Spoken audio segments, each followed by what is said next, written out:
Perfecto. Bueno, pues muy buenas tardes a todos. Sean bienvenidos a esta 22ª sesión virtual organizada por la sección profesional del Instituto Mexicano de Ingenieros Químicos para la región México Centro. Los saluda Guadalupe Rangel, coordinadora de conferencias profesionales y la moderadora del día de hoy. Antes de comenzar, les queremos pedir de favor que nos apoyen respondiendo una pequeña encuesta que está apareciendo en sus pantallas. Y mientras tanto, queremos seguir enviando saludos a todas aquellas personas que nos están siguiendo a través de nuestra transmisión de Facebook. Recuerden que estamos leyendo sus comentarios. Les recordamos que al finalizar la sesión vamos a tener una pequeña sesión de preguntas y respuestas para que ustedes puedan sacar todas sus dudas y bueno, aquí estaremos leyéndolos a todos ustedes. Pues sin más, queremos seguir deseándoles a todos y cada uno de ustedes un excelente año 2021. Muchas gracias a todos por seguirnos en nuestras redes sociales. Sigan pendientes de todas las actividades que tenemos preparadas para ustedes y a nombre de los miembros de la sección México Centro, reciban un fuerte abrazo. Pues ahora sí, sin más preámbulo, vamos a darle la bienvenida al ingeniero William Fernández de la consultora Ingenio Ecológico y Medio Ambiente. Ingeniero, muy buenas tardes.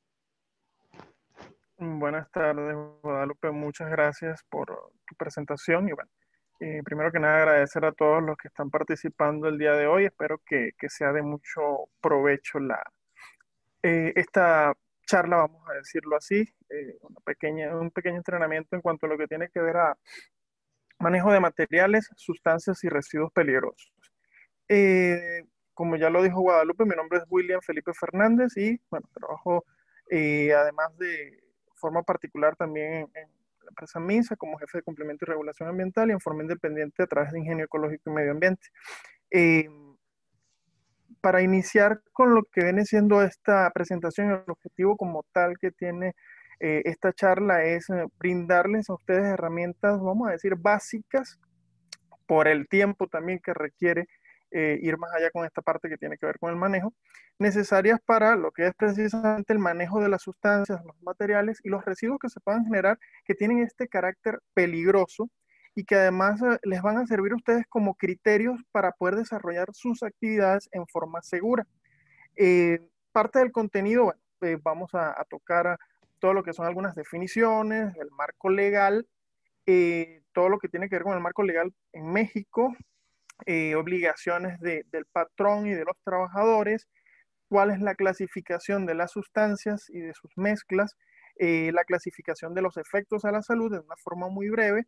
Hablaremos un poco de lo que es la toxicología y toxicocinética, herramientas, por ejemplo, como las hojas de datos de seguridad y todo el tema de almacenamiento de estas sustancias y cómo es la gestión de los residuos peligrosos que se generan a partir de ello, ¿ok? Comencemos con la parte de las definiciones y vamos a arrancar con la definición de materiales, sustancias y mezclas peligrosas, ¿no?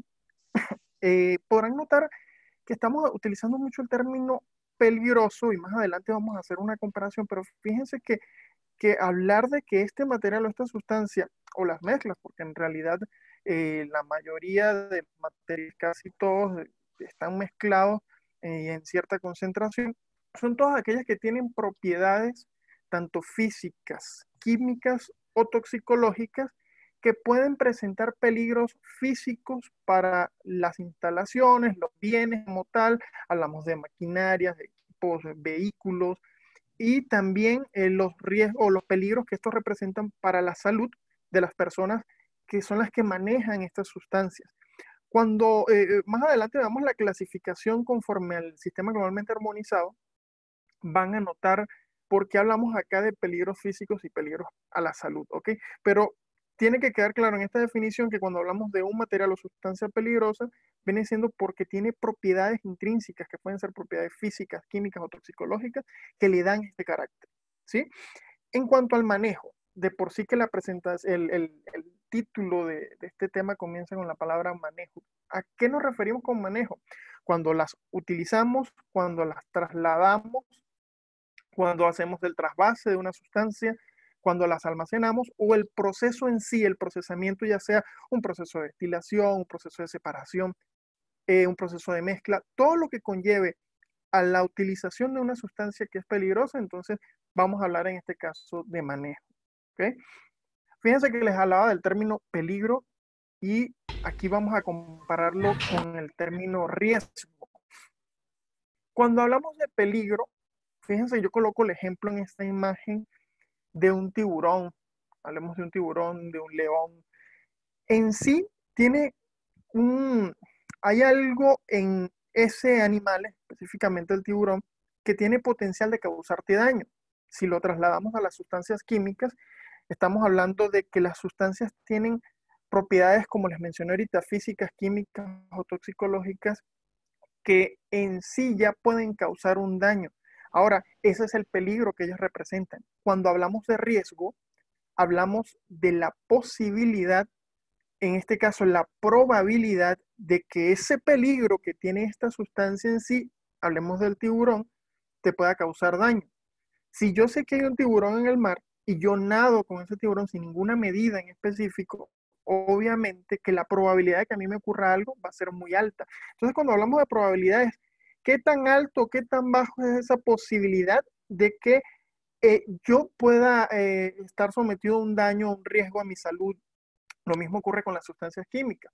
Si manejo una sustancia radiactiva, por ejemplo, y no tomo ciertas medidas de seguridad, el riesgo puede ser tan alto que va a depender del tipo de equipo de protección personal que utilice, de las medidas de ingeniería, medidas administrativas, todo lo que conlleva. Entonces, esta viene siendo la diferencia, es muy importante dejarlo claro porque tenemos términos como sustancias peligrosas y luego vienen términos como riesgo químico, que es el que les muestro a continuación. Entonces, puede no quedar clara cuál es la diferencia entre estos dos términos. Ya fíjense que cuando hablamos de riesgo químico ya lo trasladamos, esta definición, al manejo de las sustancias y hablamos precisamente de la probabilidad de que estas sustancias en sí puedan tener como resultado una reacción o a través de sus propiedades físicas me puedan poner en peligro la salud, en este caso tu proceso productivo y hasta el medio ambiente. Es muy importante que los efectos pueden ser a nivel persona, a nivel bienes, a nivel medio ambiente. El nivel de importancia que le vamos a dar va a depender de la forma en que planteamos ya nuestros planes y nuestros programas, cosa que vamos a tocar hasta cierto punto en esta presentación, también por lo limitado del tiempo. Lo importante es que cada una de estas definiciones estén quedando claras hasta el momento, ¿sí? Fíjense que de todo proceso productivo, y precisamente que conlleve el manejo de sustancias químicas, se generan residuos, y en este caso, por provenir precisamente de ser originados a partir de una sustancia o un material peligroso, este residuo casi siempre va a tener características peligrosas dependiendo de la transformación que sufra también, ¿no? Y fíjense que en su definición, esta se puede encontrar en fase sólida, líquida o gaseosa, pero debe tener para poder denominarse peligrosas esas propiedades que le den ese carácter. Obviamente, para ya ser un residuo, ya puede ser que conserve o no sus propiedades, pero ya las características de peligrosidad ameritan de que se le dé una disposición final muy específica dependiendo del tipo de sustancia. ¿Ok? Esta parte con respecto a las definiciones vamos a hablar mucho de eso más adelante y por eso creo muy importante tocarlos aquí al inicio de la presentación. Ahora, ¿cuál es el marco legal que arropa toda esta parte que está relacionada a sustancias y materiales peligrosos? Pues hablemos desde las leyes, reglamentos y normas que acá en México aplican para este tipo de sustancias y también tenemos que involucrar acá los residuos, ¿ok? Y vamos a comenzar con lo que es la Ley General de Equilibrio Ecológico y Protección al Ambiente. En esta ley, bueno, surge hasta, es el punto de partida hasta cuando se generan los acuerdos, por ejemplo, que te indican las cantidades de reporte de sustancias químicas que se consideran peligrosas, esto hablando a nivel medio ambiente. La Ley General de Prevención y Gestión Integral de los Residuos también te da una serie de criterios, pero son, digamos, yo consideraría los dos más importantes que deben considerarse acá en todo lo que tiene que ver con el manejo de sustancias químicas relacionado a la parte ambiental. Está también además la Ley Federal de Responsabilidad Ambiental, que ya, bueno, te dicta una serie digamos que te da todos los criterios y obligaciones para ya establecer cuáles son las sanciones, las multas, de qué manera se van a determinar. A partir de estos dos que les mencionaba como los más importantes están los reglamentos precisamente de esta Ley General de Equilibrio Ecológico y de la Ley General de Prevención y Gestión Integral de los Residuos, mucho más específico ya te dice el qué hacer, y mucho más específico aún las normas que en su mayoría están las de la Secretaría del Trabajo y Previsión Social, y también tenemos algunas de la Semarnat. En el caso de la STPS, tenemos la norma 5, que es la que ya te habla directamente del manejo de sustancias materiales y mezclas peligrosas. La norma 10, que es una norma que ya va más enfocada en el reconocimiento y estudios por el manejo de sustancias químicas en nuestros centros de trabajo. La norma 18 que te da todo el criterio para la identificación y comunicación de peligros basado en el sistema armonizado.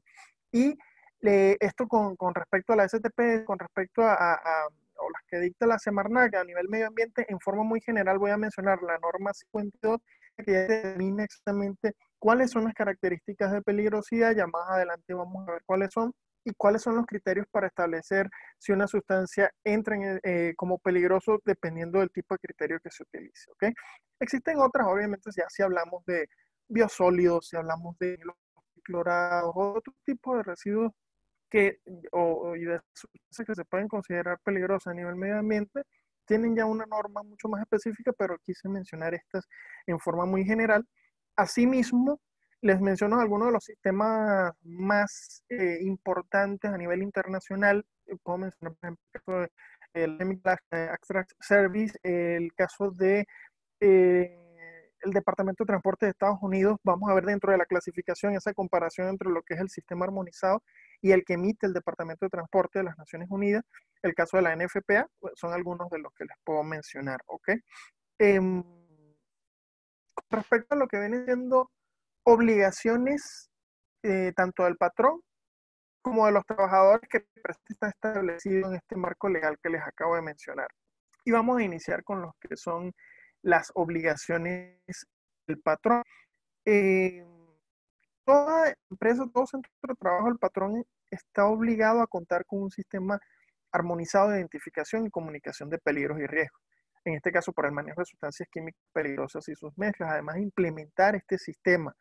Desde 2015 que ya se emite y dan 3 años, hasta 2018 se tenía para tener implementado en todos los centros de trabajo, a partir de lo que fue esta norma 18, que es la que indica esta parte del sistema armonizado, ya es una obligación cuando manejan sustancias químicas contar con la implementación y con un sistema armonizado de sustancias que te da todo lo que es la identificación. Lo pueden ver acá y ya todos los que nos están acompañando, si manejan en su industria sustancias químicas, ya deben estar un poco familiarizados con estos pictogramas, pues son los que forman parte de este sistema armonizado. Además de ello, una obligación del patrón es contar con listas de las sustancias químicas y además con las hojas de datos de seguridad de cada una de ellas. Más adelante, cuando veamos las obligaciones de los trabajadores, nos vamos a dar cuenta que no se trata únicamente de que el patrón te proporcione las hojas de seguridad, sino también esa responsabilidad que tiene el trabajador como tal. En cuanto al deber del patrón de proporcionar las hojas de datos de seguridad, involucra cómo se la exiges a tu proveedor. Obviamente, como empresa, como centro de trabajo, tienes una serie de sustancias químicas que estás manejando, pero es tu proveedor, tu fabricante, tu distribuidor en específico el que te tiene que proporcionar esa hoja de datos de seguridad. ¿Por qué? Porque ya nos vamos a ir dando cuenta de la importancia que tiene, por ejemplo, la concentración. Si compro hidróxido de sodio, no es lo mismo que utilizas, es que voy y descargo una en internet y de pronto se trataba de una hoja de datos de seguridad para hidróxido de sodio al 50%, pero el que yo utilizo está al 5%. Si mi proveedor me lo vende en esa concentración, entonces tu hoja de datos de seguridad debe ser muy específica a, a lo que tú estás utilizando y dependiendo del tipo de proceso que estés aplicando. ¿Okay? Por eso la importancia de contar con las listas y cada una de esas hojas de datos de seguridad. Además de ello, bueno, deben estar en el centro de trabajo señalizados los depósitos, recipientes, anaqueles, todas las áreas de almacenamiento que tengan estas sustancias químicas peligrosas y sus mezclas. Un punto muy importante, la señalización como un tema de preventivo para avisar, ¿no? Ahora, Un punto muy importante es contar con un estudio actualizado de agentes químicos de por sí, que cuando se tienen visitas de la Secretaría del Trabajo y Previsión Social y empieza la lista de verificación y ya manejas sustancias químicas, una de las preguntas, de las primeras que vas a esperar ya cuando vayas a la evaluación o la inspección de la norma 5 es, cuentas con un estudio de reconocimiento y un estudio de agentes químicos. Si no lo tienes, bueno, ya puedes esperar tus medidas administrativas, porque en realidad es algo muy importante. Era lo que les mencionaba en el marco legal de la norma 10 de la Secretaría del Trabajo. ¿Qué importancia tiene este estudio? Que inicialmente, durante el reconocimiento que se aplica, este reconocimiento lo que busca es ver qué sustancias, dependiendo de la cantidad, de la peligrosidad en sí que tenga la sustancia, de la frecuencia con la que se utilice, determinar cuáles son los más susceptibles o los que debemos priorizar para realizar el monitoreo como tal en la persona que los está manejando. Posterior a eso, para emitir un estudio, se hace el monitoreo de estas sustancias, se utilizan una serie de equipos donde se determina, con este estudio que determina si en tu centro de trabajo tienes personal ocupacionalmente expuesto a sustancia X, Y o Z. Ya te dice específicamente, para etanol están expuestas 5 personas del área tal a tal concentración, rebasaste los límites. Esa es la información que te da y te permite como patrón identificar cuáles son las personas que tienes expuestas en mayor medida, ¿ok? Eh, una vez que ya tú has identificado este factor, es muy importante que le informes a los trabajadores, a tus contratistas, porque también están expuestos a tus procesos, cuáles son las sustancias que tú manejas, por eso la importancia de tener las listas, eh, cuáles son las hojas de seguridad que tienes disponibles para que ellos puedan consultar, la importancia de cumplir con la señalización, qué hacer en caso de alguna contingencia, ¿ok? Forma parte de las obligaciones del patrón, además, contar con todos estos señalamientos de precaución, de obligación, de prohibición, dependiendo de la distribución que tengas en tu centro de trabajo.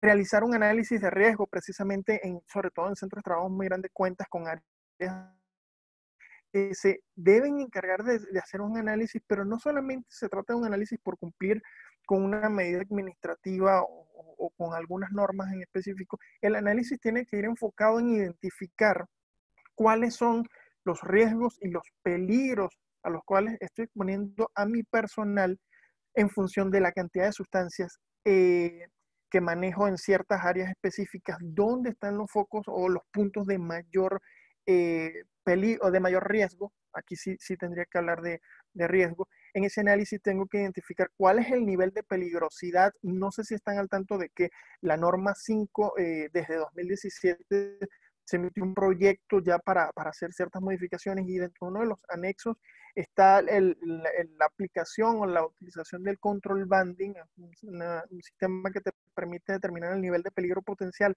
de las sustancias, y es una herramienta, a mi parecer, muy útil. Va a servir para generar este tipo de análisis de riesgos relacionados al manejo de sustancias químicas peligrosas y sus mezclas.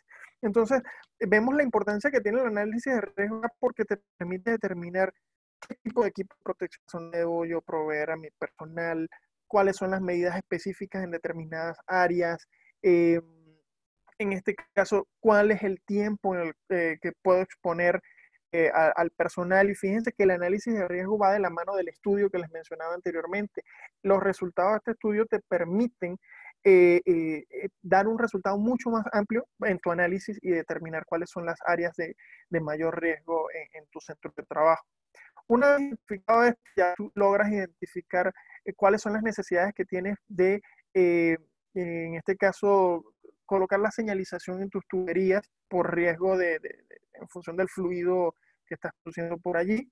Te permite ya contar con un plan de emergencia adaptado a lo que es tu proceso como tal, todas las actividades que realices, tu objeto social. Te permite determinar, además, como obligación del patrón, proporcionar a los trabajadores el equipo de protección personal que requieren específicamente en función de las sustancias que manejan. Además, es muy importante que el patrón informe y sobre todo su personal expuesto sobre las sustancias que están manejando, la forma en que deben hacer, cuáles son los peligros a los cuales se tienen y capacitarlos, ¿ok? No es solamente informar por informar, es capacitarlos en cómo lo vas a hacer y adiestrarlos en el manejo de estas sustancias específicas y además sobre el contenido de las hojas de datos de seguridad y la señalización a qué se refiere cada uno. Fíjense que yo les mencionaba hace un momento, ok, estas son las obligaciones del patrón, pero de los trabajadores en este caso, ya una vez que se implementa el sistema armonizado, su deber es participar, conocer de qué se trata, cuáles son los pictogramas, cómo se utilizan, cuándo debo estar más pendiente. Es decir, qué pictograma me indica si se trata de un riesgo mayor, cuando la etiqueta me habla de categoría 1, categoría 3, a qué se refiere. Entonces, ya es una forma en que el patrón se supone tiene la obligación de avisarte y tú como trabajador, cómo te preparas, cómo estás al pendiente de cuáles son los peligros a los cuales tú te expones con estas sustancias. Y el sistema armonizado, a pesar de que cualquiera lo puede ver un poco complejo, es muy sencillo entenderlo, tiene unos criterios me parece muy completo el sistema, ¿no? Otro deber del trabajador es participar en la capacitación y adiestramiento. Te permite estar mucho más pendiente de qué es lo que estás manejando y cuál es la forma más adecuada de manipular estas sustancias. Usar y mantener en buen estado el equipo de protección personal que te proporcionen es muy importante también porque forma parte de las medidas de prevención de precisamente de accidentes relacionados a estas sustancias. Y lo que les mencionaba de las hojas de datos de seguridad no se trata únicamente de que te las proporcionen, es conocer el contenido, leer exactamente esa hoja de datos de seguridad, saber cuáles son las medidas en caso de una contingencia, cuáles son las características físicas, químicas, con qué lo puedo mezclar, cerca de qué puede estar. Es muy importante que el trabajador conozca de pie a cabeza las sustancias y qué mejor herramienta que la hoja de datos de seguridad. Precisamente por eso dejo un punto muy específico para ver, digamos que algunas secciones de mucha importancia para los que están manejando constantemente estas sustancias puedan ir y manejo estas 5 sustancias, me voy a ir a esta sección. Es muy importante leerla todo, pero todas estas secciones es muy importante que estén muy pendientes porque traen datos muy importantes, ¿ok? Eh, Fíjense que, bueno, hemos hablado de definiciones, marco legal, obligaciones que tenemos tanto trabajadores como patrón. Ahora, ¿cómo se clasifican estas sustancias? ¿Cuáles son los sistemas que puedo utilizar para clasificarlas? Voy a mencionarles dos sistemas que a nivel industrial por marco legal, por reglamento, nos van a servir de mucho y además en el caso del transporte, ¿sí? Eh, el caso del sistema armonizado, coloco las siglas en este caso en inglés, divide a las sustancias en tres tipos. Aquellas que pueden representar un peligro físico, aquellas que pueden representar un peligro para el medio ambiente y aquellas que puedan representar peligros para la salud.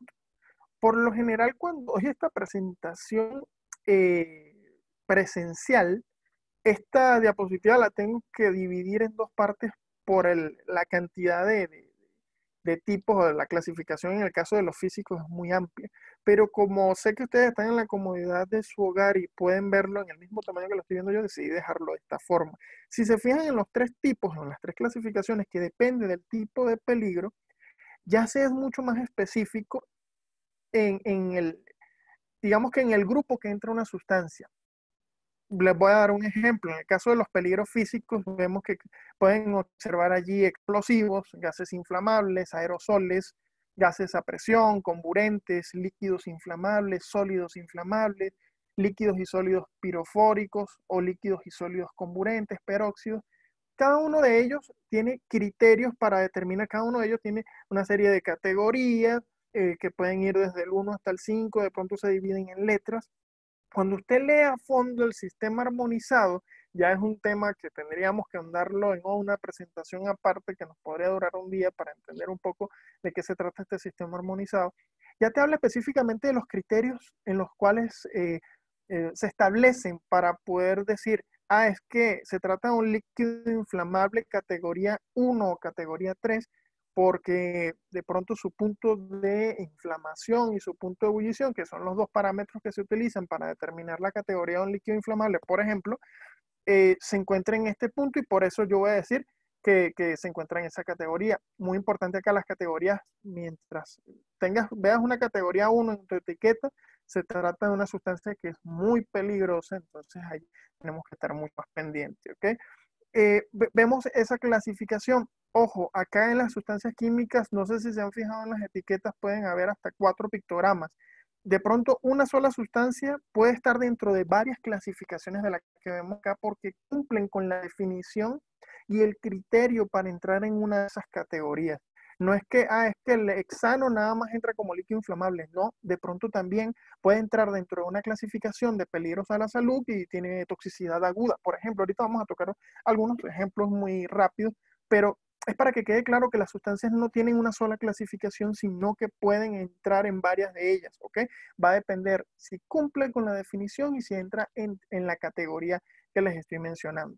Y fíjense que ya que menciono lo que son peligros para la salud, pueden notar que existen varios tipos de estos peligros como toxicidad aguda, corrosión o irritación cutánea, lesiones oculares, que vienen siendo como quien dice los efectos agudos y vemos más adelante efectos crónicos, ya te mencionan en sus tipos, en su clasificación, los cancerígenos, los mutagénicos, los que pueden presentar toxicidad para la reproducción.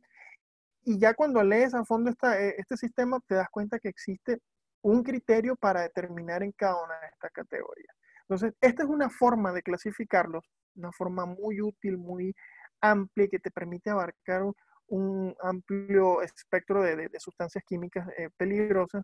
El otro sistema es el de transporte, pero fíjense que estos pictogramas están relacionados a los tipos o a las clasificaciones que les di anteriormente. El pictograma tenemos para identificar cuando son explosivos, inflamables, componentes, gases sujetos a presión. Fíjense que son 9 pictogramas como tal, aquí aparecen 10 porque el pictograma de corrosivo se puede utilizar tanto como un peligro físico como para también identificar peligros a la salud, aquellos de corrosión cutánea o lesiones oculares graves, ¿ok? Entonces, pendiente porque hay pictogramas que este en específico lo podemos utilizar para los dos tipos de peligros y ya digamos que los que vienen siendo peligros para la salud crónicos, podemos ver tanto este como este pictograma, el de la calavera, que son muy utilizados en ese caso, que ya de por sí el sistema te dice cuándo debes utilizar, sobre todo como indicación para los fabricantes, los distribuidores, a la hora de etiquetar y de generar sus hojas de datos de seguridad. El otro sistema que les mencionaba es el del Departamento de Transporte. Fíjense que esta clasificación, la que les mencionaba anteriormente, se utiliza mucho a nivel del centro de trabajo porque es para recipientes o instalaciones fijas, pero en caso de vehículos, la obligación, y por lo menos en el caso de acá en México, es utilizar el sistema del Departamento de Transporte y la Secretaría de Comunicaciones y Transporte. Fíjense que este se divide en 9 clases, que va desde explosivos, gases, líquidos inflamables, sólidos inflamables, oxidantes, hiperóxidos orgánicos, tóxicos agudos y agentes infecciosos, radiactivos, corrosivos, y hay un último que se le denomina misceláneos o varios, que es cuando esta sustancia no entra en los criterios de los 8 primeros, entonces ya queda en este número 9. Fíjense la diferencia que existe con la cantidad de tipos o clasificación tan amplia que tiene el sistema armonizado, que tiene ese sistema para identificar las sustancias y además tiene sistemas para el almacenamiento, para la eliminación, en este caso en la generación de residuos. Eso lo hace el sistema armonizado. El sistema de transporte nada más te permite dividirlo en estos 9 casos. También tienen sus criterios que tienen ciertas diferencias con el sistema armonizado y tenemos que estar muy pendientes. Fíjense que también una diferencia muy grande que tienes en la forma de comunicar el peligro y se hace a través del pictograma. Si se fijaron en el pictograma del sistema armonizado, si me permiten voy a regresar pueden notar que el contorno es rojo, el fondo es blanco y el pictograma es negro. Es lo que te permite comunicar el peligro. En el caso del sistema del Departamento de Transporte, los colores pueden ser muy variados. Eh, va a depender de la clasificación, de la clase en sí, y se le tiende a colocar ese numerito 2 o el 8 que ven en los dos ejemplos que les estoy mostrando, lo que indica es en qué clase se encuentra dentro de esa clasificación del sistema de transporte. Pero si se fijan, también tiene otro recuadro, en el caso acá de corrosivo, que se puede notar que se trata del corrosivo, tiene un numerito que dice 2794. El sistema de transporte utiliza lo que es el número de Naciones Unidas. A lo mejor algunos de ustedes ya lo conocen. Este es un número para sustancias específicas, pueden encontrar en la guía de respuesta a emergencias que se emite cada 4 años. Esta guía, este número sirve de mucho en el caso, por ejemplo, de contingencias a nivel de carretera, a nivel de nuestras vías. Los bomberos utilizan este número para identificar la sustancia. Esta identificación de ellos eh,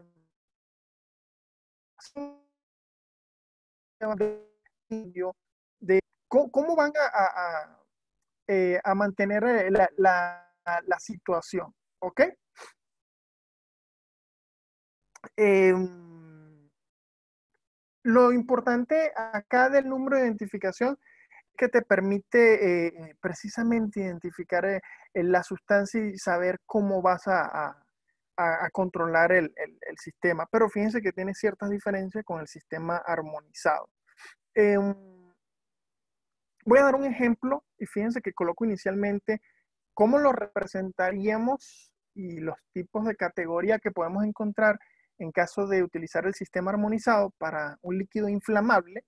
Y luego vamos a ver para este mismo líquido inflamable el caso de cómo lo representaríamos a través de la clasificación del sistema del Departamento de Transporte. El caso del líquido inflamable, el sistema armonizado te define cada una de las categorías y de la clasificación que les mencionaba anteriormente. En el caso del líquido inflamable te dicen que es todo aquel líquido que tiene un punto de inflamación no superior a 93 grados Celsius, pero además te da una serie de categorías que te dice cuándo se trata de un líquido de categoría 1, cuándo es de categoría 2, y fíjense que existen ya criterios que te establecen dónde entra cada uno de ellos. Por ejemplo, el de categoría 1 tiene que tener un punto de inflamación menor a 23 grados Celsius, pero un punto inicial de ebullición mayor a 35, mayor o igual a 35. Entonces, fíjense que ya podemos notar que en cuanto a peligro físico, un líquido inflamable de categoría 1 es un líquido de alto peligro por las características o la facilidad con la que se puede encender. Podemos notar que el pictograma obligatorio que tenemos que tener en esta sustancia, en este tipo de sustancias, es la llama que vemos acá arriba, y vemos el pictograma que cumple con su contorno, su fondo y el color del pictograma, ¿sí? Ahora, ¿qué diferencia tiene con lo que se utiliza en el Departamento de Transporte? Fíjense el caso del alcohol isopropílico. Cuando entra en alguna de las subdivisiones que tiene el sistema de transporte, fíjense los colores de fondo de sus pictogramas. Para poder determinar en qué división está, ya va a depender de esas características físicas de la sustancia, en este caso el alcohol isopropílico, que es el que estoy mencionando.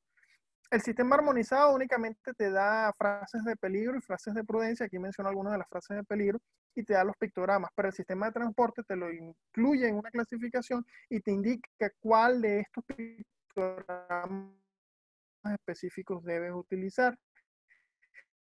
Ya te dice que es de la clase ya 1, 2 o 3, pero fíjense que el fondo es rojo, tiene un contorno blanco y tanto las letras como el pictograma tiende a ser blanco, cosa que varía mucho. Por eso les decía, los pictogramas ya del sistema de transporte tenemos que familiarizarnos porque tienden a cambiar mucho. Tanto el color de contorno como de fondo, como el pictograma, hasta de las letras puede ser muy variante. Voy a regresarme rápidamente y lo podemos notar aquí en el de los corrosivos. Cómo los fondos pueden ser variantes, cómo las letras pueden estar y los números en negro como en blanco, y el pictograma también puede ser negro como puede ser blanco. Lo mismo ocurre con el que está arriba de recipientes sujetos a presión. Entonces, por eso les digo, es una cuestión de familiarizarnos un poco más con este sistema, porque sí tiene muchas diferencias con respecto al sistema armonizado. Un error muy grande que se puede encontrar en la industria es o que utilicen este tipo de sistema, pictogramas, para fijos. Hablo de tanques, de recipientes donde se están manejando sustancias químicas, y utilizas para señalizar algo que aplique únicamente para el transporte en vez de utilizar tu sistema armonizado, ¿ok? Entonces, muy pendiente con esta parte. Ya hablamos de la clasificación. Vamos a hablar un poquito de qué nos puede ocurrir o cómo podemos clasificar en función de sus efectos a la salud estas sustancias. Y fíjense que les preparé un cuadrito muy sencillo de cuáles son las diferentes formas en que se puede clasificar los efectos a la salud. Vamos a comenzar con el caso de los que son reversibles y los que tienen efectos irreversibles. Entonces, fíjense que una sustancia con efectos reversibles es aquella que se puede recuperar. Hablemos de una irritación muy sencilla, entonces de pronto el cuerpo va a recuperar su estado normal. Ahora, un irreversible ya no, los cambios no se van a permanecer allí. Hay unos que pueden tener efectos agudos, es decir, aquellos que aparecen en poco tiempo después de la exposición, y los crónicos, a pesar de que sea muy baja la dosis, con el tiempo es que empiezan a aparecer estos efectos. Hay los neumoconióticos, que son los que se acumulan en los pulmones, los asfixiantes, por ejemplo, el caso del monóxido de carbono, corrosivos, que son los que destruyen los tejidos, irritantes, que ya los mencionaba un poquito en el caso de los revertibles, puede haber una alteración de la piel, y tenemos algunos ejemplos, los narcóticos, que son los que producen inconsciencia, sensibilizantes, vamos a ver un poco más adelante cómo esto va a depender también de la persona en sí. Están los cancerígenos, están los mutagénicos, los teratogénicos y los sistémicos. Los pudimos ver algunos de ellos en la clasificación por peligros a la salud del sistema armonizado, como hay un tipo específico para cancerígenos, mutagénicos, hasta en el caso de los sistémicos que te habla de aquellos que tienen un efecto sobre algún órgano específico en exposiciones repetidas, en una única exposición. Entonces, bueno, ya el sistema armonizado, por eso mencionaba, es tan completo que ya te considera cada caso y tiene criterios para determinar el nivel de peligro que puede tener esta sustancia en sí, ¿ok? Me parece muy importante tocar este tema de la toxicología y toxicocinética porque va a ser muy rápido, pero la toxicología como ciencia en sí, que estudia el efecto que tienen estas sustancias sobre nuestro cuerpo, sobre nuestra salud, sobre a qué dosis, a qué concentraciones. Entonces, creo que es muy importante. Yo voy a tocar aquí, a grosso modo, cuáles son digamos que los factores que determinan que el efecto que puede tener este agente, esta sustancia química, sea mayor o menor. Y va a depender específicamente o va a ser muy dependiente del receptor, que era lo que les mencionaba ahorita, de caso de las sustancias que son sensibilizantes, que te pueden causar alergias, por ejemplo. La estructura nutricional de una persona, el hecho de que te alimentes bien o que tu alimentación no sea tan balanceada puede ser un factor para decir que eres más o menos susceptible a sufrir un daño con ciertas sustancias. Ese es un factor. La estructura genética. Algunos estamos muchos otros a que nuestra respuesta sea mucho más negativa en función de un agente tóxico. Las diferencias de sexo, de pronto las mujeres pueden ser mucho más fuertes para ciertos tipos de sustancias, así como nosotros podríamos ser mucho más resistentes, pero la susceptibilidad puede depender del género.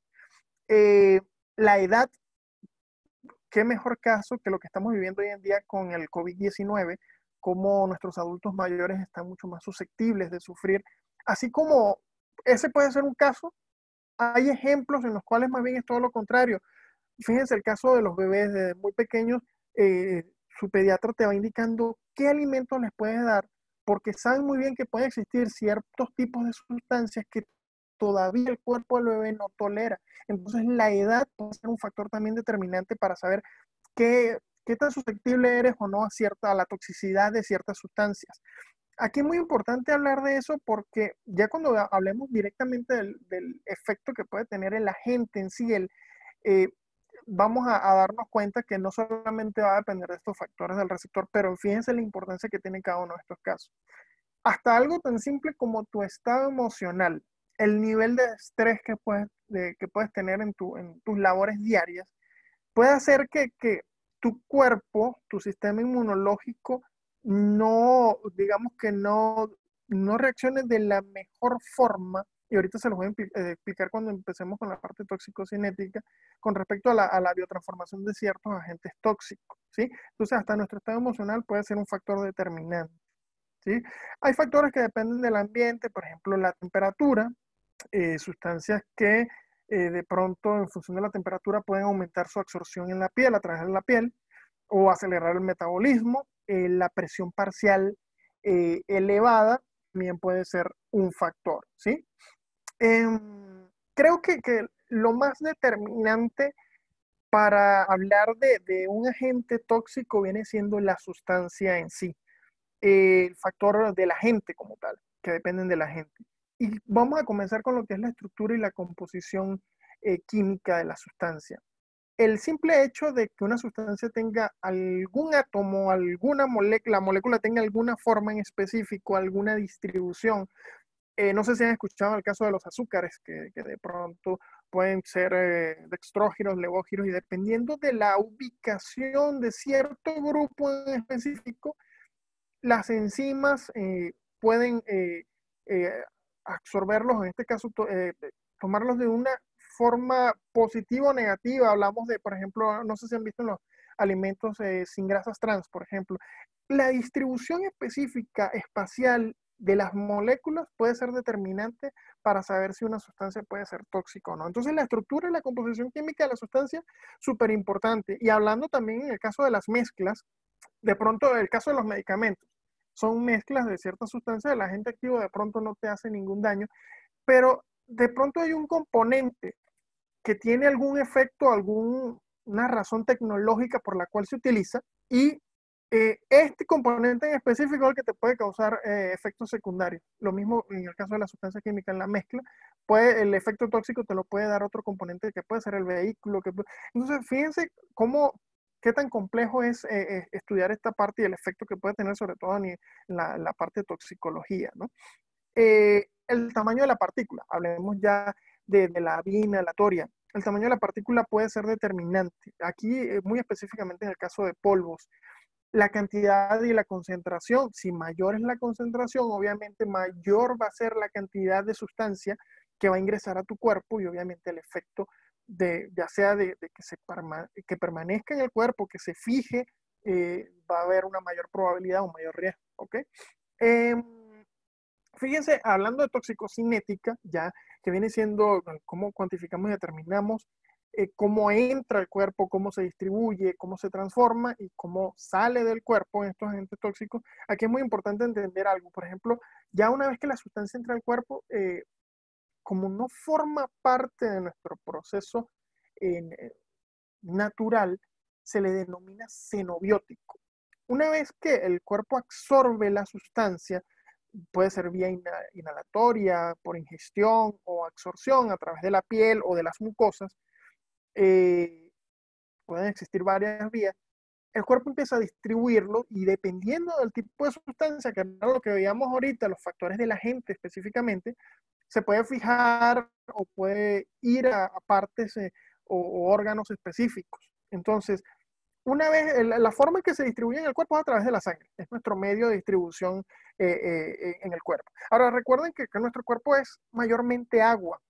Los procesos de biotransformación que nuestro cuerpo busca eh, con la finalidad de transformar precisamente esta sustancia que pase de ser una sustancia hiposoluble a una hidrosoluble, es lo que busca el cuerpo con la finalidad de poder pasar a ese proceso de excreción. Cuando yo les hablaba del estado emocional, fíjense que el simple hecho de que estés estresado, de que tu estado emocional no sea el más, digamos que está muy susceptible, a lo mejor tu cuerpo, esa parte de la biotransformación no va a ser el más eficiente, y el simple hecho de que se empiecen a fijar o de que se empiecen a inhibir ciertas enzimas que de pronto tenían una función primordial en tu cuerpo, hace que tenga un efecto que puede ser leve hasta muy grave, ¿ok? Forma parte de la toxicocinética, que es también todo un mundo. Les he mencionado en varias ocasiones, ok, sistema armonizado, todo un mundo acá que podemos discutir en otra charla ya yendo más a fondo a esto. Esta parte de toxicología y toxicocinética también es un mundo bastante amplio. Qué lástima que el tiempo en este momento sea corto, pero bueno, nos abre las puertas a otros temas, ¿no? Pero es importante que lo conozcan para que sepan exactamente de esos efectos que les mencionaba, cómo se comportan en el cuerpo, ¿sí? Ahora, ya conocimos cuáles son obligaciones como trabajadores, como patrón, cómo clasificamos a las sustancias, cuáles son los efectos que tiene la salud, cómo se comporta en el cuerpo una sustancia que ya se denomina xenobiótico cuando está en el cuerpo, obviamente. Ahora, ¿qué herramientas cuento yo una vez que ya sé identificar, sé cuáles son mis obligaciones, identificar las sustancias? ¿Con qué herramientas cuento para poder manejar de la mejor manera la sustancia química? Las hojas de datos de seguridad viene siendo tu mejor herramienta. ¿Qué secciones considero muy importantes a revisar en una hoja de datos de seguridad para hacer un manejo adecuado? Vamos a comenzar con la sección 2, que es precisamente el de identificación de los peligros. En esta ya la hoja de datos de seguridad te da la clasificación que tiene conforme al sistema armonizado. Fíjense que este ejemplo es el del hexano. Y el hexano ya te habla de que es un líquido inflamable, lo pueden ver allí en el ejemplo, de categoría 2, es decir, no es el de la categoría 1, que es el más peligroso, pero de categoría 2 todavía sí hay ciertos peligros en cuanto a su punto de inflamación, su punto de ebullición, que debemos considerar mucho. Vemos además que tiene, bueno, peligros como irritación cutánea, toxicidad para la reproducción, toxicidad específica para determinados órganos, tanto en exposición única como repetida, peligros por aspiración. Entonces veo una serie de peligros que tienen que quedar reflejados en el pictograma que voy a utilizar o que que se debe utilizar para señalizar los recipientes que los van a contener. Una cosa muy importante, tu hoja de datos de seguridad debe corresponder en estos pictogramas y en esta información de clasificación con la que tú estás etiquetando tus recipientes, tus almacenes, todo lo que conlleva, ¿ok? Porque si hay alguna diferencia, entonces uno u otro tiene el error y debemos identificarlo con tiempo, porque recuerden que esta es una manera, un sistema que se utiliza para comunicar peligros, ¿ok? Entonces, si está errado, imagínense, ya comenzamos bastante mal. Eso por un lado.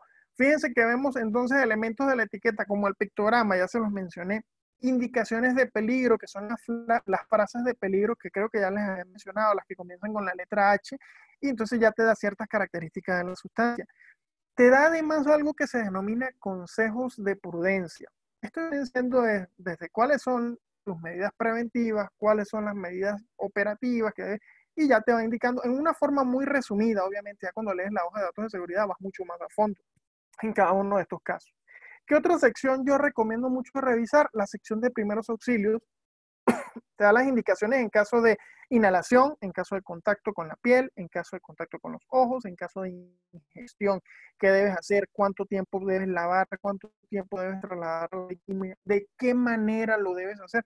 Todo eso lo vas a conseguir allí en la sección de primeros auxilios. ¿Qué otra sección muy importante? Medidas contra incendios. Por ejemplo, en todos los centros de trabajo debemos contar en el caso de los brigadistas. Estas medidas súper importantes en el caso de enfrentarnos a una contingencia. Primeros auxilios, medidas contra incendios. Aquí te dice qué tipo de extintor debes utilizar dependiendo de la sustancia. Cuáles son los peligros específicos que ya a los que te vas a enfrentar cuando vas a enfrentar un incendio de este tipo con esta sustancia. ¿Qué instrucciones debes seguir? Todo esto te lo doy, el tipo de protección que debes utilizar, ¿ok? En caso de un derrame, ¿qué pasa si es un derrame mayor, es un derrame menor? La sustancia tiene características inflamables. ¿Cómo debo enfrentar? ¿Qué tipo de equipo de protección debo hacer para poder contener el derrame? Todo eso lo vamos a conseguir en la hoja de datos de seguridad. Con respecto al manejo y el almacenamiento, ¿qué precauciones de manejo debo considerar? ¿Qué precauciones de almacenamiento? Fíjense que aquí hay un punto muy, pero muy importante que lo pueden ver acá al fondo. ¿Cuáles son los productos incompatibles con los cuales no debo almacenar estas sustancias?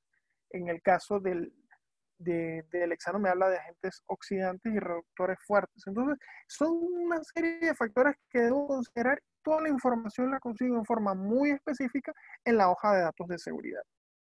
Un punto que a mi parecer es de vital importancia y una sección que no debe pasar por alto es el de las propiedades físicas y químicas.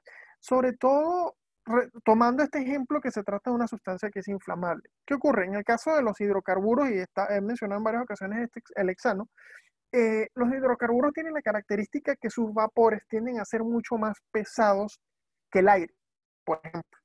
Entonces yo me voy, ok, mira, sí tiene ciertas características, veo su punto de ebullición, veo que es una sustancia que puede ser volátil, lo puedo ver también en su presión de vapor, por lo general se expresa como presión de vapor rate, es una, ya cuando está por encima de 10, 11, 12, si mal no recuerdo, es como de 12, por encima de 12, ya se puede considerar que su volatilidad no es tan alta, pero fíjense que esta sustancia en específico es de 5.6 psi, es decir, su presión de vapor es muy baja y ya me dice que es una sustancia muy volátil. Entonces, si ya yo sé que mi sustancia, hasta esté el recipiente cerrado, es una sustancia que me puede generar vapores con mucha facilidad, entonces es algo de lo cual debo estar pendiente. Pendiente en que, como área de seguridad o como trabajador que manipula este tipo de sustancias, ok, sé que esa sustancia en específico me puede generar vapores que son inflamables, entonces hace poco vi un video cómo se nota que no existía un procedimiento ni siquiera para indicarle a la gente de limpieza cómo debe hacer, debe haber hasta un procedimiento específico para ello. La persona estaba limpiando los recipientes, eran unos recipientes como de 1000 litros. Obviamente, si se trata de una sustancia inflamable, los vapores con cualquier chispa se pueden encender. Y la persona estaba limpiando porque a lo mejor había cierto polvo en el recipiente afuera. ¿Qué ocurre? Que cuando estás con esa fricción, está generando electricidad estática y estalló con todo el recipiente. 1000 litros de una sustancia inflamable, imagínense el efecto que puede tener. Entonces, revisar como área de seguridad o como eh, persona que manipula la sustancia en forma muy general, conocer tu hoja de seguridad, saber cuáles son sus propiedades físicas es un factor primordial para que tu actividad la realices de una forma segura. Fíjense que el ejemplo que les daba era de una persona que a lo mejor no tenía que ver nada con el proceso de almacenamiento y cómo por no contar con capacitación o con simplemente una indicación de los cuidados que debe tener el tipo de accidente que puede causar. Esto en cuanto a las hojas de datos de seguridad, fíjense la importancia que tiene como herramienta y toda la información que me puede proporcionar para manejar en forma adecuada mis sustancias. Ahora, ¿cómo debo almacenarlas? Estas sustancias debo tomar en cuenta desde lo inicial que viene siendo el diseño de mi espacio donde voy a manipular las sustancias. Es decir, desde un inicio, cuando yo hago un estudio de riesgo de las sustancias que voy a manejar, debo considerar, ok, son sustancias de alto peligro, entonces si ya yo veo que están en el mayor, considerar la ventilación y extracción de los vapores que se puedan generar, por dar un ejemplo.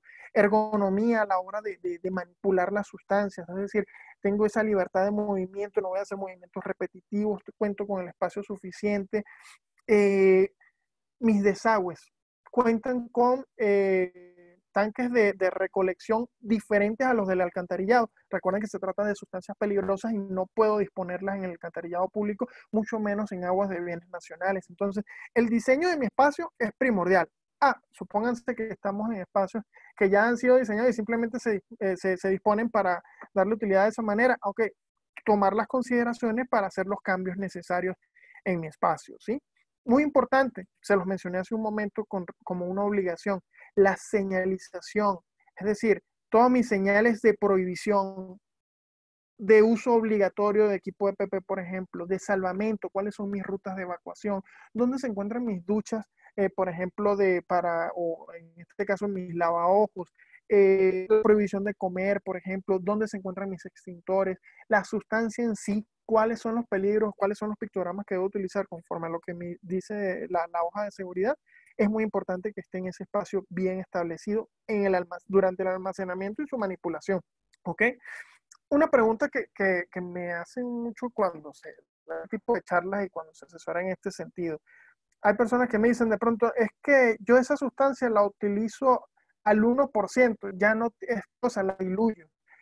Pendiente con este caso, hay sustancias que por su efecto tóxico, el sistema armonizado estableció esta tablita que pueden ver acá, que dice a partir de qué concentración yo puedo considerar esa sustancia como peligrosa, ¿ok? Y estas son concentraciones en masa, masa sobre masa, ¿sí? Por ejemplo, si mal no recuerdo, sustancia X, no voy a dar el ejemplo del hexano, la sustancia X tiene toxicidad aguda y lo estoy utilizando en 1%, póngase que en 2%, Fíjense que ya me dice que a partir del 1%, cuando tenga una concentración igual o mayor a 1%, yo debo ya comunicar e identificar los peligros a través de mis pictogramas, a través de las etiquetas. Toda la capacitación involucra que durante el sábado, así yo le estoy trasladando desde mi punto A en mi centro de trabajo a mi punto B, esta sustancia que yo llevo y debe ir identificada y debe comunicar el peligro, porque ya a partir de esa concentración se considera peligroso. ¿Okay? Muy importante, y lo menciono en esta parte de señalización, porque viene siendo un factor súper importante, sobre todo por el efecto tóxico que pueden tener estas sustancias. ¿Qué otro factor debo tomar durante el almacenamiento?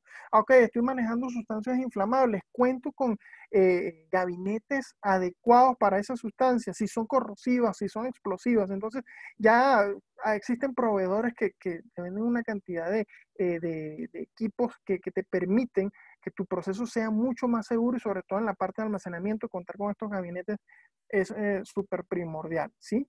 En el caso de extintores, si tengo sustancias inflamables, ok, cumplo con mi norma 2 de la Secretaría del Trabajo, que te establece qué distancia debe existir ya una vez que, en función de mi clasificación de grado de riesgo, es alto, es ordinario, qué tipo de sistemas debo utilizar, qué separación deben tener los extintores, la altura máxima establecida, identificar que estén bien señalizados cada uno de estos puntos donde se encuentran estos extintores. Entonces, muy importante para el almacenamiento y manejo de esta sustancia que cuente con todo esto, ¿ok? Muy primordial también, duchas, lavaojos y salidas de emergencia que estén debidamente señalizados, que se encuentren en los puntos donde en realidad son requeridos. Todo esto, tanto la identificación de los extintores como de las duchas, de los lavaojos, tú lo estableces a partir de una de las obligaciones que les mencioné, que es el análisis de riesgo. Del análisis de riesgo surgen todos y cada uno de estos: qué tipo de equipo de protección personal utilizar, el tipo de extintor que se debe tener, cuántos necesito en sí, dónde deben estar ubicadas las duchas. Todo eso te lo va a decir tu análisis.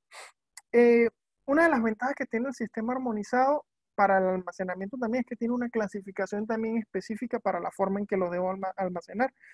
Es algo similar a la clasificación que les di anteriormente, pero fíjense que ya de pronto te divide a los líquidos inflamables y te los separa de los combustibles, los líquidos, de pronto tus sólidos, tanto inflamables, te los separa también. Entonces, ya cada uno de estos, lo importante que tiene es el hecho de que te ofrece este tipo de tablitas que pueden ver acá, donde te dice cómo los puedo almacenar, cuáles son incompatibles, cuáles no. Es que mira, mi sustancia es radiactiva, entonces, no, pero no puede estar nada más que cerca de ciertas sustancias radiactivas y a cierta distancia. Entonces hay ciertos criterios que debemos considerar. La incompatibilidad va de la mano con el hecho de la forma en que pueden reaccionar. Si estas reacciones son violentas, entonces todo esto que te establece el sistema armonizado va de la mano con ya estudios realizados previamente de los efectos que han tenido ciertas sustancias, y por ello ya te lo da de esta manera, ¿sí? Muy importante para el almacenamiento considerar, y información que también consiguen las hojas de datos de seguridad, la incompatibilidad de sustancias, ¿ok?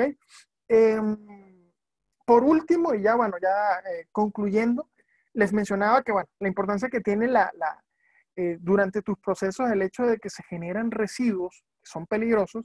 ¿Cómo es toda la gestión? Entonces, primero, ¿cómo identifico yo mis residuos? Los residuos se pueden, es decir, su característica de peligrosidad se la da el hecho de si presenta características corrosivas, reactivas, explosivas, si se trata de un tóxico ambiental, es inflamable o es biológico infeccioso. Todo esto nos lo dice la norma 52 y es lo que llaman las características CRETIP, ¿ok? Estas reglas esta parte del marco legal que te habla de los residuos, no solamente te da la clasificación para la identificación de las sustancias como peligrosas, sino también de los generadores de los residuos peligrosos, y te los clasifica además a los generadores en microgeneradores, que son aquellos que al año generan cantidades menores a los 400 kilogramos, pequeños que son aquellos que generan los residuos peligrosos, entre 400 kilogramos a 10 toneladas, y los grandes generadores, que son aquellos que generan cantidades mayores a 10 toneladas al año de residuos. Es muy importante clasificar al generador en cualquiera de estos tres puntos. De por sí que cuando comienzas con tu registro como generador de residuos ya te clasifican, porque esta clasificación va a determinar muchas de las responsabilidades que tienes como empresa ante el Estado, ¿sí? Los grandes generadores tienen una gran cantidad de responsabilidades, mientras que los pequeños y microgeneradores son menos, ¿ok? Lo importante es que tu gestión de manejo de estos residuos se haga de una forma integral y que dé cumplimiento a las leyes que les mencionaba en la parte del marco legal.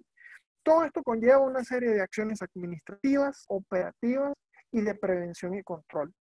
¿Qué involucran estas acciones, por ejemplo, administrativas? Vamos a comenzar con las acciones administrativas.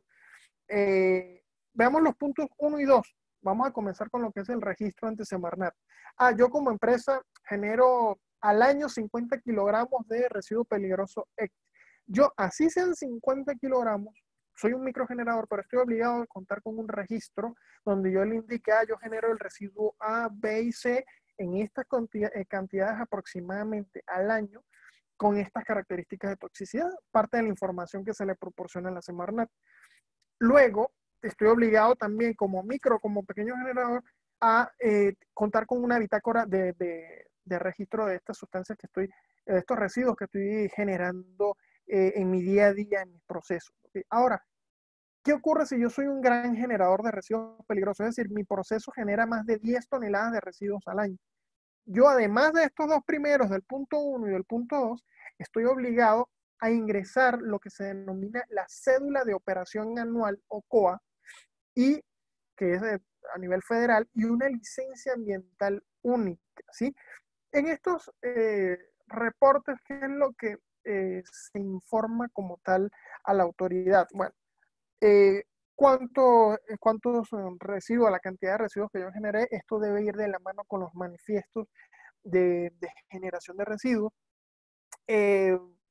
Parte de la información, bueno, aquí en la COA y en el lado también la parte de emisiones, toda la parte de descarga de agua, pero enfocándonos en la parte de residuos, es eso, cuál es mi proveedor en este caso, del transporte del residuo hasta su disposición final o su acopio, todo eso lo debo indicar allí.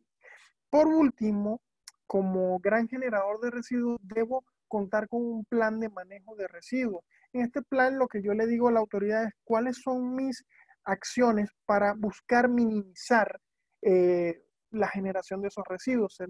Se supone que como empresas debemos buscar el desarrollo sostenible de nuestras actividades, y esto involucra una serie de acciones que debemos tomar para poder reducir estos residuos. ¿Qué procesos voy a utilizar? Transformación, reuso. Obviamente la reutilización va a depender de las características de peligrosidad. Es muy difícil conseguir actividades en las cuales pueda utilizar, porque ya se supone que ha perdido ciertas características y como materia prima no me sirve. Entonces, los planes de manejo, esa es la parte interesante, pero ese punto 3 y 4 son obligatorios para los grandes generadores de residuos. Por último, bueno, la parte de acciones operativas, ¿qué involucra dentro de mi centro de trabajo gestionar mis residuos peligrosos? La identificación de mis residuos. En el proceso tal yo genero tal tipo de residuo en tal cantidad. Eso involucra cómo los voy a identificar, eh, cómo los voy a etiquetar, cómo los voy a manejar dentro de mi organización. Una vez que ya los tengo identificados, entonces el manejo es, ok, ya sé cuáles son sus características de peligrosidad. ¿Cómo los voy a llevar? ¿Cómo los voy a manipular? ¿Qué tipo de equipo de protección personal debo utilizar? Los tengo que llevar desde el punto donde se genera hasta mi almacén temporal de residuos peligrosos.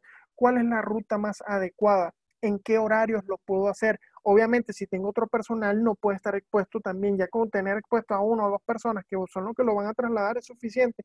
Entonces, involucra un plan, un programa que te va a permitir minimizar los riesgos asociados a este tipo de residuos que ya tienen características peligrosas.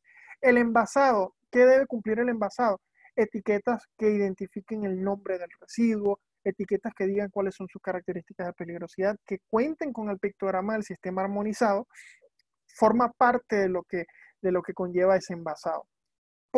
Tenemos la parte del almacenamiento temporal y de lo que es el transporte y disposición de estos residuos.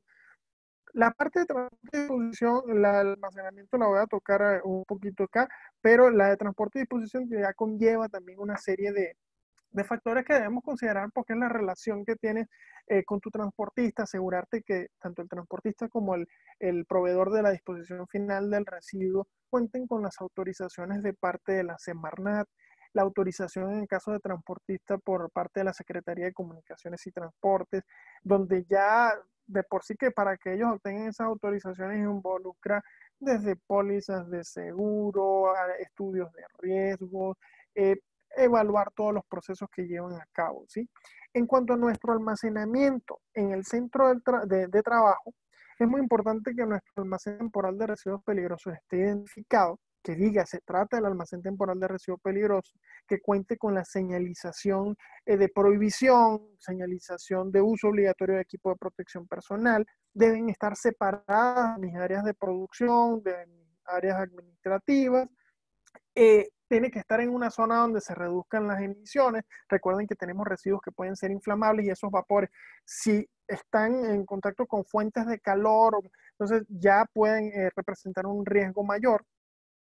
Eh, Tienen que contar con dispositivos para contener posibles derrames, lo que llamamos contención secundaria, es decir, un dique que me permita a mí, en caso de que exista un derrame, ok, cae sobre eso y este no va a tener ninguna conexión con el alcantarillado público, con algún cuerpo de agua de bien nacional. Entonces, fíjense todo lo que conlleva algo que podemos considerar tan simple como el almacenamiento de residuos, pero lo importante, la importancia de cada uno de estos factores, que los pasillos sean amplios y permiten el tránsito, porque recuerden que por ahí van a entrar y salir los residuos peligrosos ya cuando se los lleva el transportista, contar con sistemas de extinción de incendios, con una ventilación que puede ser natural o forzada, pero que se demuestre de que es la adecuada para ese espacio.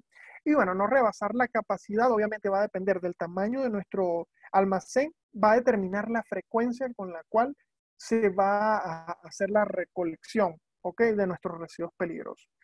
Debemos contar en este almacén con bitácoras de generación, entradas y salidas de estos residuos, identificar cada uno de los contenedores, debe contar con sus etiquetas de identificación, sus pictogramas.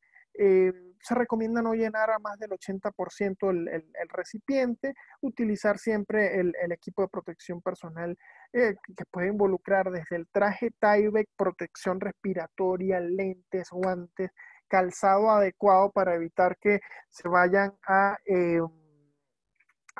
resbalar, por ejemplo, si son sustancias aceitosas, pero todo lo que involucra el trasvase de esta sustancia y no mezclar los residuos por lo que les mencionaba de la incompatibilidad de sustancias, ¿sí? De mi parte, bueno, en cuanto a todo lo que tiene que ver con manejo de sustancias químicas, es todo lo que conlleva. Les dejo por acá mi correo electrónico y número telefónico en caso de alguna consulta, asesoría o requieran capacitación en esta materia. Les agradezco mucho su atención y bueno, los dejo en este caso con Guadalupe, que les va a dar cierta información y luego vamos a la fase de preguntas y respuestas, ¿sí? Perfecto. Pues muchísimas gracias, ingeniero William. De verdad que tenemos muchísimo de dónde hablar. Entendemos que estos temas de seguridad e higiene son para tomar cursos y cursos y creo que nunca terminaríamos, pero la verdad es que tenemos, por fortuna, expertos como ustedes que nos ayudan a aclarar algunas dudas. Mire, vamos a dar algunos minutos para que nos manden sus preguntas. Mientras tanto, les pedimos por favor que nos ayuden a responder la siguiente encuesta que está apareciendo en su pantalla, mientras les damos algunos pequeños comerciales, ¿vale? Miren, nos vemos el próximo sábado a la misma hora, a las 12 del día, con la plática de resiliencia, cada caída, un aprendizaje. Tenemos temas de diversa índole en el instituto, precisamente para tratar de variar, y este tema entendemos que es muy importante para todos. También nos vemos el sábado 20 con la plática de Internet para todos. Esa plática va a ser a las 6 de la tarde y nos vemos nuevamente con el ingeniero William el día 6 de marzo con el tema de tratamiento de aguas residuales. Por favor, vimos que muchos de ustedes nos hacían preguntas de cómo poder enterarse acerca de nuestras pláticas, cómo recibir notificaciones. Nosotros enviamos a sus correos algunas invitaciones. Chequen, por favor, que ese correo no se vaya a la bandeja de spam, porque a veces eso es lo que impide la comunicación. Y si por alguna razón eso sucede, chequen constantemente nuestras redes sociales. Nos encuentran en Facebook como IMIC México Centro. Tenemos un perfil y una página.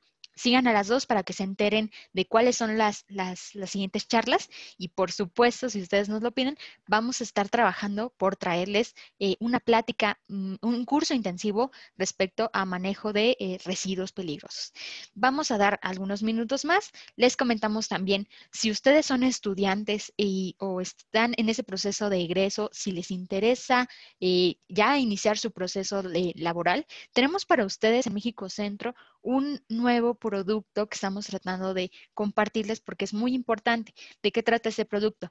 Bueno, nosotros les ayudamos a evaluar sus talentos potenciales. ¿Qué quiere decir esto? Que muchas veces nosotros estudiamos, o la gran mayoría de los que estamos aquí somos relacionados a la ingeniería química, pero sin duda tenemos talentos que pudieran ayudarnos a enfocar nuestras capacidades en diferentes ambientes. Por ejemplo, yo soy ingeniera química, pero puedo tener una gran capacidad para las ventas. Bueno, en esta prueba nosotros les vamos a ayudar, les vamos a guiar para que ustedes puedan tomar diferentes cursos y que puedan ir fortaleciendo esas habilidades que tal vez nosotros ni siquiera sabíamos que teníamos. Entonces, síganos por ahí. También entérense a través de nuestras redes sociales cuáles son los costos de esta prueba. Si ustedes trabajan en alguna empresa y les interesa hacer evaluaciones a las personas que van a contratar para poder reconocer mejor sus capacidades y poder colocarlos en algún puesto específico, también sirve para ustedes. No nada más para estudiantes de ingeniería química, si son estudiantes de otras carreras, también les vamos a ayudar con esta prueba. Entonces, si les interesa, mándenos mensajito o mándenos un correo a imictivmcdifusión@gmail.com. Ya es desde el correo que les llegó el enlace para esta sesión, entonces ahí mismo escríbanos y nosotros los vamos a ayudar. Vamos a empezar a leer algunas de las preguntas que ya tenemos, porque de verdad que tenemos el tiempo encima. Quisiéramos seguir platicando, pero insistimos, si ustedes quieren una plática intensiva, un curso intensivo, escríbanos y nosotros vamos a hacer nuestro mayor esfuerzo por traerlo para ustedes. Igualmente, si ustedes son expertos en algo y les gustaría compartir cuáles son sus conocimientos a un público muy general, escríbanos también porque este espacio es para ustedes. Nosotros tratamos de compartir cosas diferentes para todos los ingenieros y personas que nos están viendo desde todas partes de nuestro país y ya tenemos alguna suerte de que nos miran desde otros países. Nuevamente, muchas gracias a todos por conectarse. Sigan pendientes de las redes sociales y vamos a empezar a leer algunas preguntas. Nos dicen por aquí, ingeniero William, a ver, me parece que listo. Ahí ya puede activar su micro. Listo. Nos dejan por aquí, bueno, tenemos muchísimas preguntas. Vamos a tratar de darle solución a la gran mayoría. Y nos preguntan por aquí, ¿qué requisitos se deben analizar de la empresa a la que se le entregan los residuos para el confinamiento? Mira, aquí sería muy importante entre los requisitos, primero que cuente con las autorizaciones, se los mencionaba ahorita, de parte de la Semarnat, de parte, en el caso, bueno, del confinamiento sería de parte de la Semarnat. Dependiendo de la rigurosidad y el tipo de residuo, obviamente, ya contar con que el hecho de que cuente con la autorización de parte de la Semarnat, podríamos verlo como suficiente. ¿Qué ocurre? Eh, Menciono que va a depender del tipo de residuo, porque si yo sé que mi residuo peligroso representa o tiene un nivel de peligro demasiado alto, creo que como responsable de ese residuo, precisamente por lo que indica la ley y el reglamento, es asegurarme de que esa empresa va a prestar el servicio de la forma más adecuada. Entonces, aparte de la autorización, le puedo pedir que su póliza de seguro cubra no solamente, tenga una cobertura muy amplia de daños a terceros y que cubra a cada uno de los, digamos que los clientes que tiene, incluyéndonos, ¿no? Como cliente, porque recuerda que en nuestro residuo lo que estamos haciendo es un traspaso de la responsabilidad, pero a fin de cuentas termina siendo una responsabilidad compartida. Entonces, no nos aseguramos únicamente con que cuente con la autorización de la Semarnat, sino que vamos más allá con la póliza.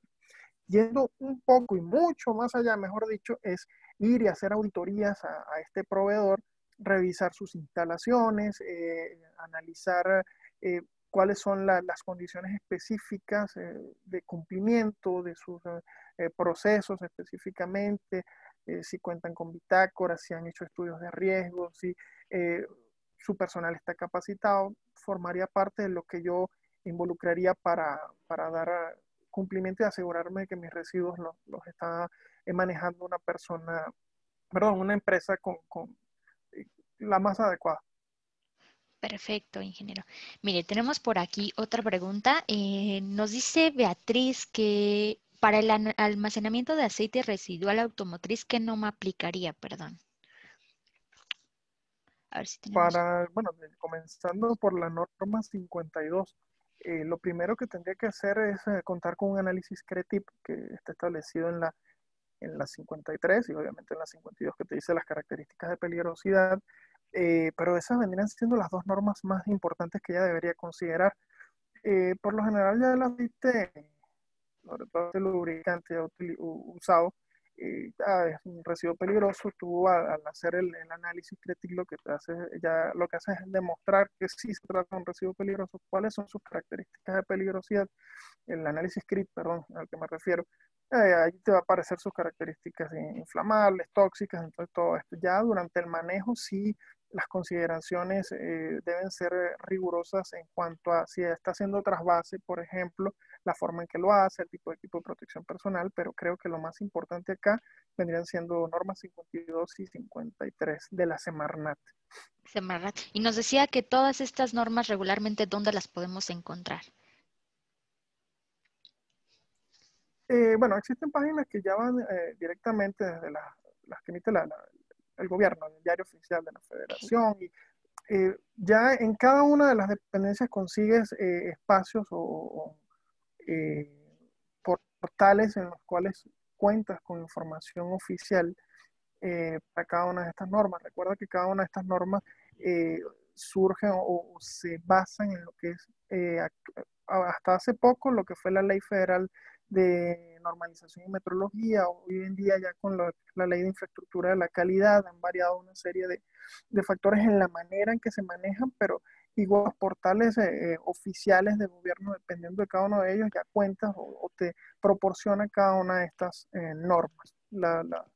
Conseguirlas creo que no va a ser el factor más determinante, sino creo que es muy importante que vayas a los portales oficiales porque son los que te dan las versiones vigentes, ¿sí? Entonces recuerda que hay muchas normas que dependiendo del tiempo ya de pronto se deroga algún artículo en específico y estar muy pendiente de cada uno de esos casos. Perfecto, siempre hay que mantenernos actualizados. Y de hecho, hablando de esa actualización, nos preguntan cada cuándo se debe capacitar al personal para la manipulación de los materiales. Mira, la norma, tanto la norma 5 como la norma 18 te exigen, de la Secretaría Social, te exigen que la capacitación debe ser anual, al menos una vez al año. ¿Qué ocurre? Que este tiempo, la frecuencia puede ser mucho menor, es decir, de pronto cada 3 meses o cada 6 meses, dependiendo de cómo varían tus procesos. La norma 18, por ejemplo, te dice si en tu actividad, de pronto hay una variación en la norma 5, perdón, si hay una variación en tu actividad, en la cantidad de sustancias que utilizas o tu proceso cambia, entonces la forma en que tú vas a manipular esa sustancia va a cambiar también. Y es obligación del patrón dictar nuevamente la capacitación al personal en general, en este caso al que manipula la sustancia, a la parte, lo que la viene siendo informar a la Comisión de Seguridad e Higiene y creo que también muy importante a los brigadistas, en este caso a la Unidad Interna de Protección Civil, porque vienen siendo quienes van a atender la contingencia en caso de que ocurra algo con esta sustancia. Pero lo que te dice el marco legal es una vez al año, a menos de que existan cambios en tu proceso. Ok, ok.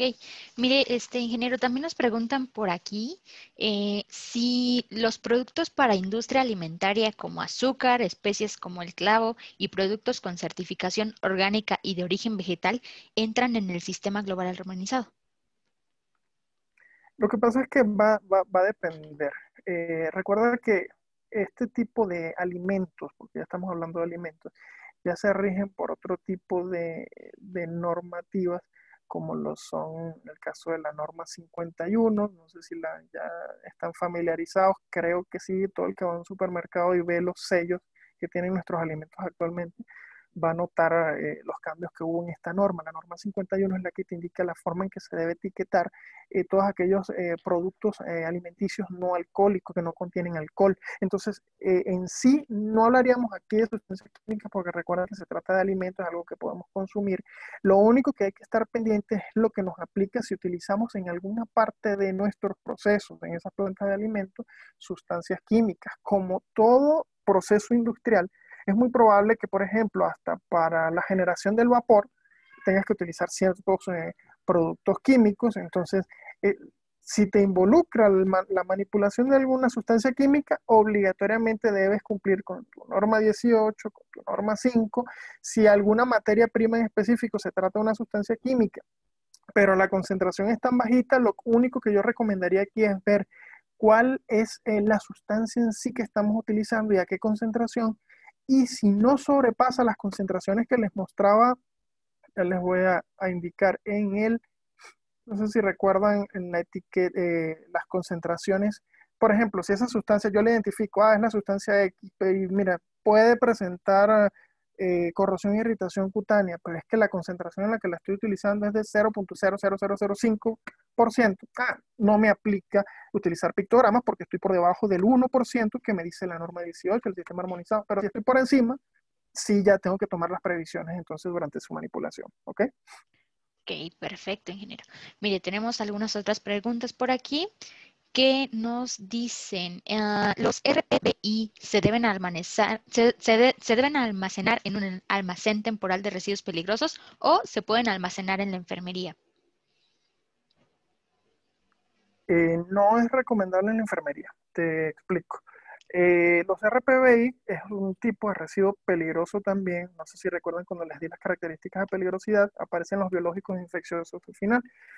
¿Qué ocurre? En el punto de generación, lo recomendable es lo que regularmente manejamos como un área satelital, es decir, el punto donde se genera ese residuo.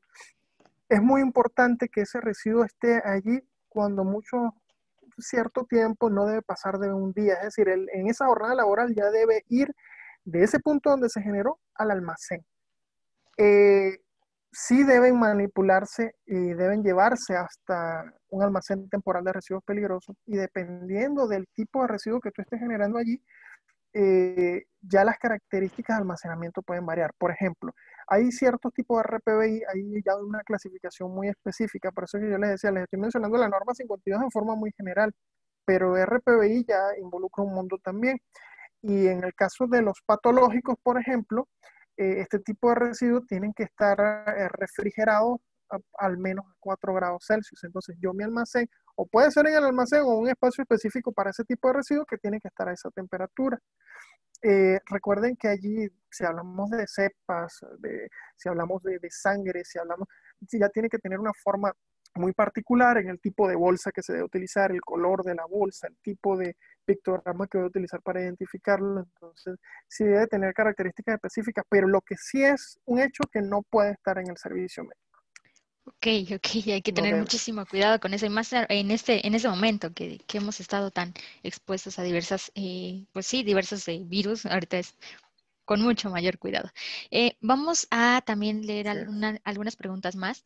En este momento el tiempo se nos ha venido encima, pero si quieren, si ustedes tienen mayor interés, contacten al ingeniero William para sacar todas sus dudas. Él es un consultor muy experto y seguramente podrá atenderse a todos y cada uno de ustedes. Miren, también tenemos algunas preguntas por aquí. Nos dicen si los pictogramas de signo de admiración pueden omitirse. No debería, no se debe, mejor dicho, la respuesta va a ser muy tajante y no se debe. ¿Qué ocurre? Si tu hoja de datos de seguridad te dice que el pictograma que vas a utilizar para identificar y comunicar el peligro de esa sustancia viene siendo el signo de exclamación, no lo debes obviar. ¿Qué ocurre? de pronto hacen la pregunta porque este tipo de sustancias, la categoría o el nivel de peligro no tiende a ser tan alto como de pronto una sustancia, un nivel de toxicidad bastante elevado de categoría 1. Por lo general, este pictograma se utiliza para aquellos de categoría 4 o 5. El hecho de que no tenga un nivel de peligrosidad tan alto como otras sustancias no quiere decir que no lo debemos utilizar. Recuerden que la importancia del pictograma, nosotros como personas tendemos a ser muy gráficos, es decir, nos basamos en lo que observamos. Entonces, si no hay nada que me diga que allí existe una sustancia que pueda ser peligrosa, así sea con el signo de exclamación, no voy a tomar las previsiones adecuadas, no me voy a molestar en ir y tomar la hoja de datos de seguridad para ver a qué me estoy enfrentando. Entonces, no podemos omitir utilizarlo. Y no debemos, sobre todo no debemos. Mire, vamos a empezar a leer ya algunas de las últimas preguntas que nos están dejando por aquí. Insistimos, contacten al ingeniero William, ahí está, ingeniero ecológico y medio ambiente. Síganlo en sus redes sociales, también tiene por ahí su página de LinkedIn, si quiere compartírselas, ingeniero, para que también lo sigan en sus redes y puedan enterarse más a fondo y sobre todo capacitarse, que es muy importante el manejo de la seguridad de higiene industrial. Ahora, vamos a leer algunas de las últimas. Antes de eso, nos preguntan por aquí sobre las pruebas, sobre cómo inscribirse a los siguientes cursos, cómo estar pendiente de las siguientes charlas. Sigan pendientes de Facebook y estén pendientes de los correos que les lleguen a través de nuestra página de IMIC Difusión. Ahí ustedes nada más chequen que no llegue a la bandeja de spam. Ustedes van a estar enterando de todo lo que hacemos. Probablemente la publicidad, si el ingeniero está de acuerdo, la publicidad del curso para este manejo de residuos estaremos dándola a conocer dentro de las siguientes semanas porque entendemos que es un tema muy interesante para todos y sobre todo muy valioso. Ya después estaremos ahí enterándoles de cuáles serían los costos, si son estudiantes, si son profesionales, si son socios afiliados y bueno, cualquier cosa estén ahí pendientes. Vamos a leer ya algunas de las últimas preguntas. Vamos a leer una de las que nos dejaron a través de Facebook y es la siguiente. ¿En dónde se encuentran los confinamientos de residuos peligrosos principales en México, ingeniero? ¿Son privados? Lo que pasa es que depende. Por ejemplo, si hablamos y también depende de dónde esté ubicada la persona como tal, de pronto si me habla de Nuevo León o me habla de algún otro estado, va a depender la ubicación o del tipo de residuo. Por ejemplo, residuos del tipo radiactivo. Mencionarles uno, nada más existe uno solo en todo el país y lo maneja es una, no voy a decir una entidad de gobierno, pero sí que depende mucho de ella. Entonces, si mal no recuerdo, está acá en el estado de México. De pronto tienes plantas que utilizan o hacen procesos para reciclar, por ejemplo, la que utilizan metales o cartón. México se caracteriza por tener una amplia industria que de pronto a nivel cartón casi que reutilizan casi todo ese tipo de residuos. En el caso de metales o de residuos peligrosos, va dentro del estado específicamente, pero ya hablar de ubicaciones va a variar mucho. Muchas empresas se tratan digamos, lo abarcan de una forma como acopio y otros ya así como disposición final y va a depender del tratamiento, pero son muy variables. Va a depender del tipo de sustancia, del tipo de residuo específico, hablar de una ubicación. ¿Ok? Ok, ingeniero. Pues mire, tenemos muchísimas dudas todavía que responder por aquí. Les dejamos nuevamente el contacto del ingeniero William. Síganlo en sus redes sociales porque ahí se van a enterar de todo lo que hace. Y bueno, vamos a leer ya algunas de las últimas dos preguntas que nos dejaron por aquí. Muchas gracias a todos por conectarse nuevamente. Gracias a ustedes que están tan pendientes de todas nuestras pláticas. Nosotros nos animamos a seguir trabajando en esto. Si ustedes tienen algún tema de interés, algo en lo que les gustaría profundizar, háganoslo saber porque vamos a traer esos temas para ustedes. Nosotros nos guiamos con lo que ustedes nos dicen y bueno, estamos ahí trabajando para satisfacer sus intereses. Sobre todo traer temas que sean muy variados, que sean muy completos y que puedan hacernos aprender a todos un poquito más. Muchas gracias a todos por conectarse y vamos a leer ya las últimas preguntas. Nos dicen, ingeniero, permítame un segundo. Permítame, se me perdió aquí. Ah, mm, un segundo, tantitito. Dice que si nos puede dejar alguna biografía o herramienta sobre toxicocinética, ingeniero. Biografía, me imagino se refiere a Bibliografía. algún libro, ¿no? Sí, así es. Bibliografía. No recuerdo el nombre del autor, tengo unos cuantos, no sé, cualquier cosa, mira, lo que pueden hacer es escríbanme al correo que les estoy colocando acá en pantalla. Tengo un par de libros que les podría servir de mucho. Tengo, si mal no recuerdo, como 3 libros que hablan con respecto a toda esta parte de toxicología, de toxicocinética. Se los puedo compartir, están muy interesantes. Te dicen, lo que me agrada mucho de este mundo, de la parte de la toxicología, de este tema, es que te dice específicamente qué debes hacer. Mira, tengo personal ocupacionalmente expuesto para tal sustancia, qué tipo de metabolitos, por ejemplo, debo determinar en sangre, qué tipo de metabolitos, por ejemplo, diferentes tipos de pruebas, cuáles son los síntomas, cómo puedo verlo, cuáles son mis dosis letales, concentraciones específicas. Todo eso lo van a conseguir allí.